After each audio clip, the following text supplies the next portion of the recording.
আগের ভিডিওতে আমরা এসআইআর এবং এসআইআর এর বিভিন্ন করণীয় সম্পর্কে জানিয়েছি। আপনারা অনেকেই জানতে চেয়েছেন এসআইআর এ যদি 11টি ডকুমেন্টের মধ্যে একটি ডকুমেন্টও না থাকে তারা কি করবে। এই ভিডিওতে সেটির উত্তরই আমি দেব। ভিডিওটি এখনই আপনার আত্মীয় স্বজন এবং বন্ধু বান্ধবদের মধ্যে শেয়ার করে দিন। চলুন প্রথমে জেনে আসি সিএএ কি। সিএএ হলো সিটিজেনশিপ অ্যামেন্ডমেন্ট অ্যাক্ট, মানে বিদেশি নাগরিকদের নাগরিকত্ব পাওয়ার একটা আইন।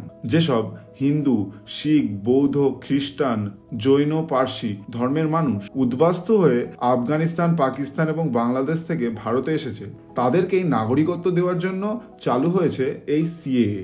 এখন প্রশ্ন হলো এসআইআর এ যাদের ডকুমেন্টস থাকবে না তারা কি করবে। এসআইআর এ যারা কোনো ডকুমেন্টস হিয়ারিং এ শো করতে পারবে না তাদের নাম ভোটার লিস্ট থেকে বাদ হয়ে যাবে। তারপর তাদের জন্য রয়েছে সিএএ আইন। সিএএ তে অ্যাপ্লাই করে দিলে আপনাকে একটা অ্যাকনলেজমেন্ট ডকুমেন্ট দেওয়া হবে। তখন এসআইআর এ হিয়ারিং এর সময় আপনাকে সেই অ্যাকনলেজমেন্ট ডকুমেন্টটি শো করতে হবে।